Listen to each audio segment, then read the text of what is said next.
अस्सलाम वालेकुम दोस्तों एक बात हम अक्सर अपने प्रोग्रामों में भी कहा करते थे, अपने जो हमारे दोस्तों के साथ प्रोग्राम करते हैं कि इतना बड़ा प्रॉब्लम बना हुआ है कि सैलाब मुल्क में आया हुआ है, तबाही मची हुई है। पूरी दुनिया के शुबा सब दौरे कर रहे हैं। इस्लामाबाद में कम और बलूचिस्तान और केपीके में ज़्यादा पाए जाते हैं।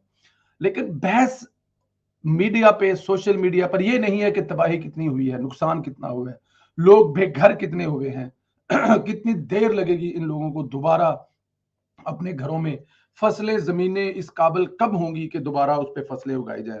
बहस ये थी कि chief of army staff extension ले रहे हैं या नहीं ले रहे। तो हम अक्सर कहते थे अपने प्रोग्रामों में कि क्यों आईएसपीआर, जो कि इससे पहले वो कह चुके हैं, अदारा एक बात कह चुका है तो उससे वो घूम नहीं सकता, वो उसको उससे बदजुबानी हो नहीं सकती, क्योंकि अदारे की इज्जत का सवाल है। हमें इस पे पूरा बिलीव था, यकीन था कि ऐसा कुछ नहीं होगा। लेकिन अगर एक बयान दे दिया जाए तो उससे सारे मसले हल हो जाए। जनाब शायद पता नहीं किसकी बात सुन ली, शायद हमारे प्रोग्राम का कोई क्लिप पहुंच गया हो। तो जनरल बाजवा साहब ने वाशिंगटन में पाकिस्तानी कम्युनिटी से खिताब करते हुआ कि कहा कि क्योंकि मैं ये फैसला कर चुका हूं कि मैं रिटायरमेंट लूंगा और अदारे का अगला ऑफिसर आएगा और आर्मी की कमांड संभालेगा। उसके बाद ये बहस हमेशा के लिए खत्म हो गई कि जनरल बाजवा साहब एक्सटेंशन ले रहे हैं। सिर्फ कुछ, अगर ज्यादा नहीं तो 50 एक दिन बाकी हैं या कुछ इस किस्म के, और उसके बाद नए आर्मी चीफ जो हैं वो आगे आएंगे, स्टिक लेंगे और पाकिस्तानी जो आर्मी है, दुनिया की प्रोफेशनल बड़ी आर्मी, उसको वो लीड करेंगे और जनरल बाजवा साहब का दौर जो है वो खत्म होगा।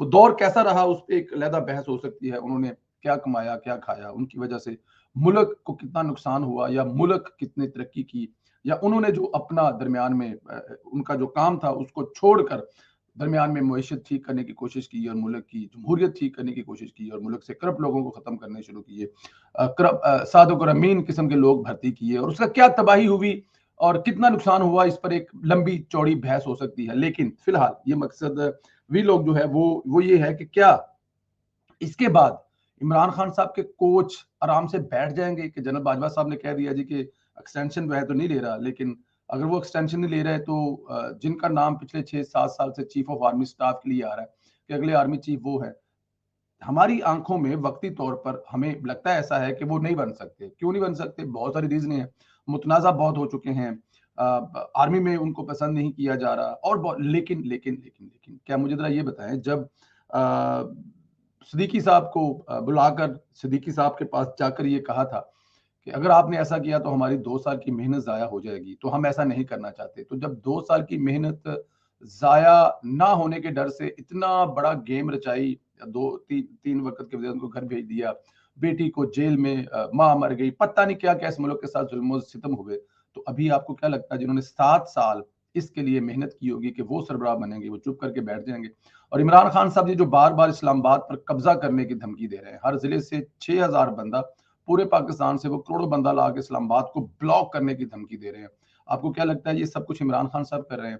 अभी भी गेम ओवर नहीं हुई। जब तक नए चीफ ऑफ आर्मी स्टाफ का ऐलान नहीं हो जाता, वो हैंड ओवर नहीं कर जाते, उस लम्हे उस रात तक भी दिलों में शुकूक व शहबात रहेंगे कि हो क्या रहा है या क्या हो सकता है, क्या किया जा सकता है। बहुत सारे अभी कल हमने एक ट्वीट पढ़ा, नाम नहीं लेते हम, लेकिन काफी बड़ा हैंडल है, वो कह रहे थे कि जो जो लिस्ट आगे गई है उसमें इमरान खान साहब के कोच का नाम ही नहीं है, कि उनको कंसीडर ही नहीं किया जाएगा। फिर हमने एक दोस्त के हम एक प्रोग्राम भी कर रहे थे, उसमें हमें पता चला कि जो चीफ ऑफ आर्मी स्टाफ है उनका जो इनपुट होता है वो बड़ा इंतहाई अहम होता है, कि अगर वो जाते जाते ये कह देते हैं कि देखिए जी मर्जी तो आपने करनी है वजीर साहब, ये आपका हक है कि आप किसको लगा रहे हैं, 6 नंबर पे आप लगाएं या 7वें वाले पे लगाएं या 3 वाले पे लगाएं या 4 वाले पे लगाएं। अगर आपने 4 नाम भेजे हैं तो वजीर साहब कहते हैं नहीं जी 3 नाम और भेजें, चारों में से मैं कुछ और चीजें देखना चाहता हूँ, 2-3 नाम और भेज देते हैं।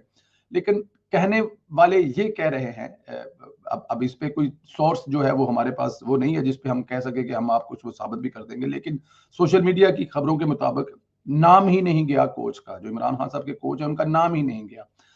अब यहाँ पे पॉइंट ये दोस्तों कि क्या ऐसे सब्ज बाग दिखाए जा सकते हैं जो मौजूदा साहब बैठे हैं इनकी तरफ से भी, कि वो बड़े लॉयल है जी अपने उस दोस्त के साथ, इमरान खान के कोच के साथ, जिनके साथ मिलकर कभी वो काम करते रहे, और अगर अभी उनकी इतनी अच्छी अंडरस्टैंडिंग नहीं है तो क्या हुआ? क्या जाते जाते कोई ऐसी ऐसी चीज हो सकती है कि वो उनका नाम कंसीडर कर जाए कि नहीं जी देखें इन्होंने गलतियां तो बड़ी की हैं, लेकिन अब इनको समझ आ गई है और ये आप लोगों के साथ मिलकर, इनको इनसे ज्यादा बेहतर इमरान खान को कोई नहीं जानता। इमरान खान का फितना ये हमेशा के लिए खत्म कर देंगे, तो आप इनको लगाएं।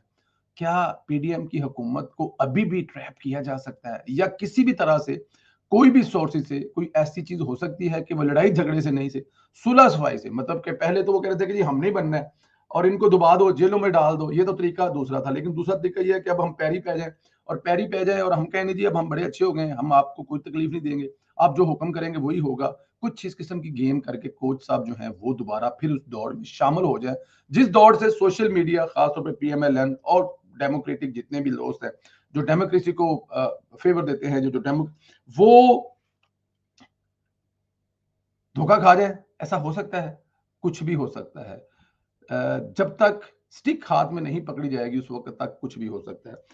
जनरल साहब के बारे में पीटीआई के सोशल मीडिया और इमरान खान साहब ने प्लान बनाया हुआ है कि जैसे जनरल साहब रिटायर होंगे तो हम इनकी इज्जत की धज्जियां उधेड़ देंगे, इनका नाम ले लेकर हम वो सारी बातें करेंगे जो अभी हम नहीं कर रहे या जो अभी हम कर रहे हैं, कभी जानवर, कभी न्यूट्रल और कभी और कोई नाम, मीर जाफर। लेकिन अब फिर हम लोग इनका, क्योंकि ये रिटायर हो चुके होंगे तो ये इनके पास ये ओहदा नहीं होगा, तो ये करेंगे। ये पीटीआई का प्लान का एक हिस्सा है कि जैसे ही अगला इलेक्शन वो इसी पे लड़ेंगे, इनके नाम पर लड़ेंगे कि इन्होंने क्या किया है। हो सकता है आगे जाकर पीटीआई के चेयरमैन इमरान खान साहब बाजवा साहब का नाम लेकर ये भी कह दें कि ये जितनी गेम है, ये जितना गंद है, ये मेरा नहीं है, ये बाजवा साहब का फैलाया हुआ है, इन्होंने ये सारा कुछ किया है, यही मुझे लेके आए थे और मैं इन्हीं के हुक्म पर चलता रहा, मेरी मर्जी इन्होंने मतलब आई डोंट नो क्या क्या कह सकते हैं, क्या क्या उनके प्लान है, लेकिन उनके प्लान का हिस्सा है कि जैसे ही रिटायर होंगे ये इनका नाम लेकर इनको खज्जल खराब करेंगे। हालांकि वो पहले भी कर रहे हैं, कोई उन्होंने कसर नहीं छोड़ी इस तबाही में जो पहले मचाई है, लेकिन वो मजीद इसको इनके नाम को और इनके ओहदे की तौकीर और ये सब कुछ करने वाले बिल्कुल तैयार बैठे हैं जैसे ही रिटायर होते हैं।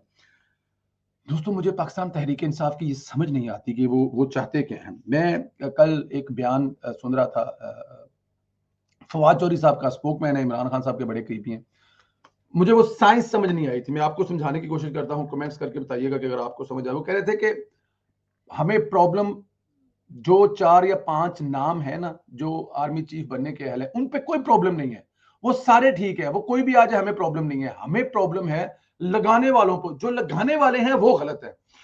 अब मुझे जरा एक साइंस समझा दें आप, या मुझे बताएं आप कि ये कौन सी कौम है इमरान खान साहब ने पाली हुई है। फर्क नहीं पड़ता, जो 5 है उसमें से कोई भी आ जाए, हमें उनकी हुब्बुल वतनी पर, उनके किरदार पर कोई प्रॉब्लम नहीं है। कोई भी चीफ आर्मी साहब लग जाए, वेलकम है, ये कह रही है तहरीक इंसाफ। लेकिन जो लगाने वाले, इन पे इतराज है। ओ भाई, आर्मी के 5 बड़े ओहदे जो हैं, जो सीनियर 3 हैं, उनमें से एक को लगाना है, और आप ये कह रहे हैं कि हमें कोई प्रॉब्लम नहीं है, किसी को लगा दे, सब मुहिब्बे वतन है। लगाने वालों पे इतराज वाले हैं। मैं मेरे मुंह जो कुछ सुन लोगे, लगाने वाले क्या ख्वाजा आसफ को चीफ आर्मी साहब लगा रहे हैं, परवेज संधीला को लगा रहे हैं, रजी दादा को लगा रहे हैं, किसको लगा, अब्दुल कयूम सिद्दीकी जियो न्यूज वाले को लगा रहे हैं, किसको लगा रहे हैं? जो आपको इतराज है, लगाने वालों पे क्या इतराज है? जब लगाने वाले उन्हीं में से लगा रहे हैं जिन पर आपको कोई प्रॉब्लम नहीं है, जिनकी मुहब्बे वतनी पर आपको कोई शक नहीं है, जिन पर आपको पूरा यकीन है कि ये सिपा सलार बनने के काबिल है, इन 5 में से एक लगना है, और उन्हीं में से एक लग रहा है। लेकिन आप कह रहे हैं नहीं, हमें लगाने वाले क्योंकि लगा रहे हैं इसलिए इतराज है। और भाई फिर अपना नाम दे दो। ये ऐसी एक वाहियात कौम है जिसका जिसका कुछ भी किया नहीं जा सकता, कि जो लगने हैं वो बिल्कुल ठीक है, हमें कोई इतराज उनमें से 5 में से भी कोई आ जाए, लेकिन साइन सिग्नेचर शहबाज शरीफ साहब के नहीं होने चाहिए। हमें इतराज शहबाज शरीफ के सिग्नेचर करने पर है। अंदाजा करें कि इससे बड़ी जाहिल कौम, इससे बड़ी इमरानडू कौम और कौन सी हो सकती है। अपना ख्याल रखें, मुझे इजाजत दें। इन कमेंट्स कर अपनी राय जो है वो जरूर दिया करें, अपडेट दिया करें, बताया करें कि अगला वीलॉग किस मौजू पर हो सकता है, ताकि हम उसको चुन सकें और उस पर अगला वीलॉग कर सकें। बहुत शुक्रिया।